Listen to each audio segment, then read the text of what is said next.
Good morning, everybody, and thanks for being here this morning. As you know, on March 22nd, Special Counsel Robert Mueller concluded his investigation into matters related to Russian attempts to interfere in our 2016 presidential election, and he submitted his confidential report to me pursuant to department regulations. As I said during my Senate confirmation hearing and since, I'm committed to ensuring the greatest degree possible of transparency concerning the Special Counsel's investigation, consistent with the law. At 11 this morning, I'm going to transmit copies of the public version of the Special Counsel's report to the chairman and ranking members of the Senate and House Judiciary Committees. The Department of Justice will also make the report available to the American people by posting it on the department's website after it has been delivered to Congress. I'd like to make a few comments today on the report. Before I do that, I want to thank Deputy Attorney General Rod Rosenstein for joining me here today and for his assistance and counsel throughout this process. Rod, as you know, has served at the department for nearly 30 years with dedication and distinction, and it's been a great privilege and pleasure for me to work with him since my confirmation. He had well-deserved plans to step back from public service that were interrupted by my asking him to help in my transition. Rod has been an invaluable partner, and I am grateful that he is willing to help me and has been able to see the Special Counsel's investigation through to its conclusion. Thanks, Rod. Thank you. Yeah. I'd also like to thank Special Counsel Robert Mueller for his service and the thoroughness of his investigation, particularly his work exposing the nature of Russia's attempts to interfere in our electoral process. As you know, one of the primary purposes of the Special Counsel's investigation was to determine whether President Trump's campaign or any individual associated with it conspired or coordinated with the Russian government to interfere in the 2016 election. Volume 1 of the Special Counsel's report describes the results of that investigation. As you will see, the Special Counsel's report states that his, quote, investigation did not establish that members of the Trump campaign conspired or coordinated with the Russian government in its election interference activities. I am sure that all Americans share my concern about the efforts of the Russian government to interfere in our presidential election. As the Special Counsel report makes clear, the Russian government sought to interfere in our election process. But thanks to the Special Counsel's thorough investigation, we now know that the Russian operatives who perpetrated these schemes did not have the cooperation of President Trump or the Trump campaign, or the knowing assistance of any other American for that matter. That is something that all Americans can and should be grateful to have confirmed. The Special Counsel report outlines two main efforts by the Russian government to influence the 2016 election. First, the report details efforts by the Internet Research Agency, a Russian company with close ties to the Russian government, to sow social discord among American voters through disinformation and social media operations. Following a thorough investigation of this disinformation campaign, the Special Counsel brought charges in federal court against several Russian nationals and entities for their respective roles in this scheme. Those charges remain pending, and the individual defendants remain at large. But the Special Counsel found no evidence that any American, including anyone associated with the Trump campaign, conspired or coordinated with the Russian government or the IRA in this illegal scheme. Indeed, as the report states, quote, the investigation did not identify evidence that any U.S. person knowingly or intentionally coordinated with the IRA's interference operation, unquote. Put another way, the Special Counsel found no collusion by any Americans in IRA's illegal activities. Second, the report details efforts by the Russian military officials associated with the GRU, the Russian Military Intelligence Organization, to hack into computers and steal documents and emails from individuals associated with the Democratic Party and Hillary Clinton's campaign for the purpose of eventually publicizing these documents. Obtaining such unauthorized following a thorough investigation of these hacking operations, the special counsel brought charges in federal court against several Russian military officers for their respective roles in these illegal hacking operations. Those charges are still pending, and the defendants remain at large. But again, the special counsel's report did not find any evidence that members of the Trump campaign or anyone associated with the campaign conspired or coordinated with the Russian government in these hacking operations. In other words, there was no evidence of the Trump campaign collusion with the Russian government's hacking. The special counsel's investigation also examined Russian efforts to publish stolen emails and documents on the internet. The special counsel found that after the GRU disseminated some of the stolen documents to entities that it controlled, DC Leaks and Guccifer 2, the GRU transferred some of the stolen materials to WikiLeaks for publication. WikiLeaks then made a series of document dumps. The special counsel also investigated whether any member or affiliate of the Trump campaign encouraged or otherwise played a role in these dissemination efforts. Under applicable law, publication of these types of material would not be criminal unless the publisher also participated in the underlying hacking conspiracy. Here, too, the special counsel's report did not find that any person associated with the Trump campaign illegally participated in the dissemination of the materials. Finally, the special counsel investigated a number of links or contacts between the Trump campaign officials and individuals connected with the Russian government during the 2016 presidential campaign. After reviewing these contacts, the special counsel did not find any conspiracy to violate U.S. law involving Russian-linked persons and any persons associated with the Trump campaign. So that's the bottom line. After nearly 2 years of investigation, thousands of subpoenas, hundreds of warrants, and witness interviews, the special counsel confirmed that the Russian government sponsored efforts to illegally interfere with the 2016 presidential election, but did not find that the Trump campaign or other Americans colluded in those efforts. After finding no underlying collusion with Russia, the special counsel's report goes on to consider whether certain actions of the president could amount to obstruction of the special counsel's investigation. As I addressed in my March 24th letter, the special counsel did not make a traditional prosecutorial judgment regarding this allegation. Instead, the report recounts 10 episodes involving the president and discusses potential legal theories for connecting those activities to the elements of an obstruction offense. After carefully reviewing the facts and legal theories outlined in the report, and in consultation with the Office of Legal Counsel and other department lawyers, the Deputy Attorney General and I concluded that the evidence developed by the special counsel is not sufficient to establish that the president committed an obstruction of justice offense.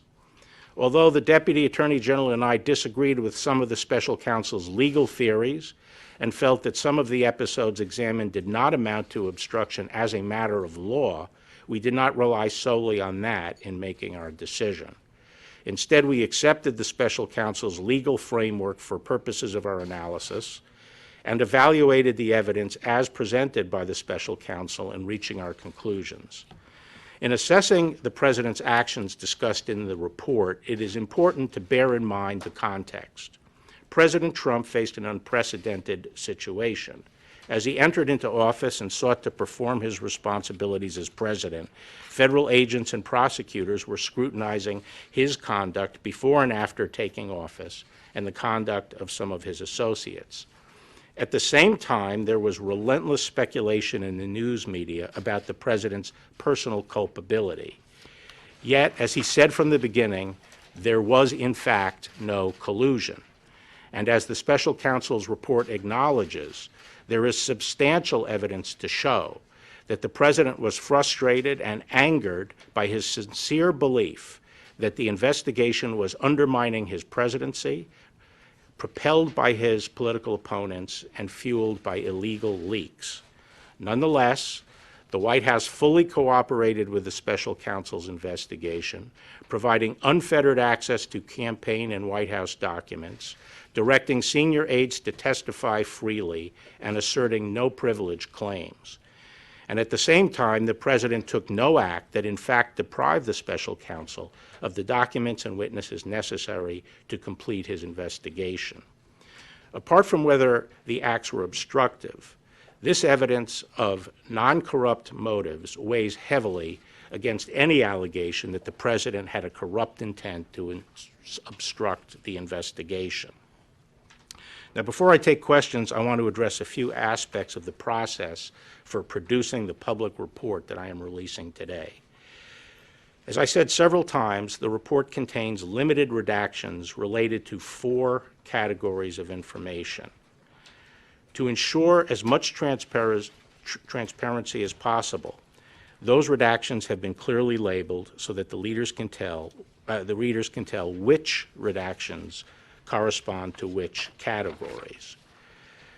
Now, to recall, those categories are 6E material, grand jury material, information that the IC believes would disclose sources and methods, information that would impair the investigation and prosecution of other cases that are underway, and finally, information that implicates the privacy and reputational interests of peripheral third parties. As you will see, most of the redactions were compelled by the need to prevent harm to ongoing matters and to comply with court orders prohibiting the public disclosure of information bearing on ongoing investigations and criminal cases, such as the IRA case and the Roger Stone case. These redactions were applied by Department of Justice attorneys working closely together with attorneys from the special counsel's office, as well as the intelligence community, and prosecutors are handling the ongoing cases. The redactions are their work product. No redactions done by anybody outside this group. There were no redactions done by anybody outside this group. No one outside this group proposed any redactions, and no one outside the department has seen the unredacted report, with the exception of certain sections that were made available to IC, the intelligence community, for their advice on protecting intelligence sources and methods. Consistent with longstanding executive branch practice, the decision whether to assert executive privilege over any portion of the report rested with the President of the United States. Because the White House had voluntarily cooperated with the special counsel, significant portions of the report contained material over which the President could have asserted privilege, and he would have been well within his rights to do so. Following my March 29th letter, the Office of the White House Counsel requested the opportunity to review the redacted version of the report in order to advise the President on the potential invocation of privilege, which is consistent with longstanding practice. Following that review, the President confirmed that in the interest of transparency and full disclosure to the American people, he would not assert privilege over the special counsel's report. Accordingly, the public report I am releasing today contains redactions only for the 4 categories that I previously outlined, and no material has been redacted based on executive privilege. In addition, earlier this week, The President's personal counsel requested and was given the opportunity to read a final version of the redacted report before it was publicly released. That request was consistent with the practice followed under the Ethics in Government Act, which permitted individuals named in a report prepared by an independent counsel the opportunity to read the report before publication. The President's personal lawyers were not permitted to make and did not request any redactions. In addition to making the redacted report public, we are also working with Congress to accommodate their legitimate oversight interests with respect to the special counsel's investigation. We have been consulting with Chairman Graham and Chairman Nadler through this process, and we will continue to do so. Given the limited nature of the redactions, I believe that the publicly released report will allow every American to understand the results of the special counsel's investigation. Nevertheless, in an effort to accommodate congressional requests, we will make available, subject to appropriate safeguards, to a bipartisan group of leaders from several congressional committees, a version of the report with all redactions removed, except those relating to grand jury information. Thus, these members of Congress will be able to see all of the redacted material for themselves, with the limited exception of that which, by law, cannot be shared. I believe that this accommodation, together with my upcoming testimony before the Senate and House Judiciary Committees, will satisfy any need Congress has for information regarding the special counsel's investigation. Once again, I'd like to thank you for being here, and I will now have a few questions. Mr. Attorney General, we don't have the report in hand, so could you explain for us the special counsel's articulated reason for not reaching a decision on obstruction of justice, and if it had anything to do with the department's long-standing guidance on not indicting a sitting president? And you say you disagreed with some of his legal theories. What did you disagree with him on? I'd leave it to his description in the report, the special counsel's own articulation of why he did not want to make a determination as to whether or not there was an obstruction offense. But I will say that when we met with him, Deputy Attorney General Rosenstein and I met with him, along with Ed O'Callahan, who is the principal associate deputy, on March 5th, we specifically asked him about the OLC opinion and whether or not he was taking the position that he would have found a crime but for the existence of the OLC opinion. And he made it very clear several times that that was not his position. He was not saying that but for the OLC opinion he would have found a crime. He made it clear that he had not made the determination that there was a crime.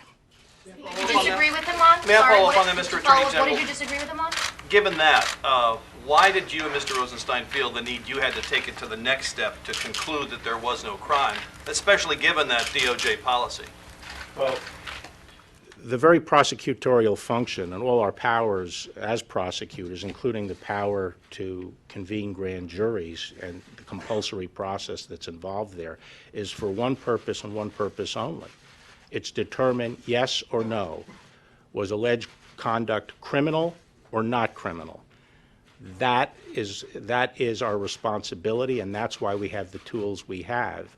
And we don't go through this process just to collect information and throw it out to the public. We collect this information, we use that compulsory process for the purpose of making that decision. And because the special counsel did not make that decision, we felt the department had to, and that was a decision by me and the Deputy Attorney General. Yes. Or did the special counsel indicate that he wanted you to make the decision, or that it should be left for Congress? And also, how do you respond to criticism you're receiving from congressional Democrats that you're acting more as an attorney for the president rather than as the chief law enforcement officer? Well, Special Counsel Mueller did not indicate that his purpose was to leave the decision to Congress. I hope that was not his view, since we don't convene grand juries and conduct criminal investigations for that purpose. He did not, I didn't talk to him directly about the fact that we were making the decision, but I am told that his reaction to that was that it was my prerogative as Attorney General to make that decision. Attorney General Barb Catherine here at Fox News. Hi there. Is there anything you can share today about your review of the genesis of the Russia investigation and whether assets have been provided to investigate? No, today I'm really focused just on the process of releasing this report. Senior Democrats in Congress have asked for Robert Mueller himself to testify. Robert Mueller remains a Justice Department employee as of this moment. Will you permit him to testify publicly to Congress? I have no objection to Bob Mueller personally testifying. Mr. Attorney General, it's not just Democrats who have questioned some of the process here. A Republican-appointed judge on Tuesday said you have, quote, created an environment that has caused a significant part of the American public to be concerned about these redactions. You cleared the president on obstruction. The president is fundraising off of your comments about spying. And here you have remarks that are quite generous to the president, including acknowledging his feelings and his emotions. So what do you say to people on both sides of the aisle who are concerned that you are trying to protect the president? Well, actually, the statements about his sincere beliefs are recognized in the report, that there was substantial evidence for that. So I'm not sure what your basis is for saying that I'm being generous to the president. You face an unprecedented situation. It just seems like there's a lot of effort to go out of your way to acknowledge how this. Well, is there another precedent for it? No, but it's unusual. Okay, so that- unprecedented is an accurate description, isn't it? Yes, but Okay. what do you say to people who are concerned that you are trying to protect the president? Eric? There's a lot of public interest in the absence of the special counsel and members of his team. Was he invited to join you up on the podium? Why is he not here? This is his report, obviously, that you're talking about today. No, it's not. It's a report he did for me as the Attorney General. He is required under the regulation to provide me with a confidential report. I'm here to discuss my response to that report and my decision, entirely discretionary, to make it public, since these reports are not supposed to be made public. That's what I'm here to discuss. Impropriety for you to come out and sort of what appears to be sort of spinning the report before the public gets a chance to read it?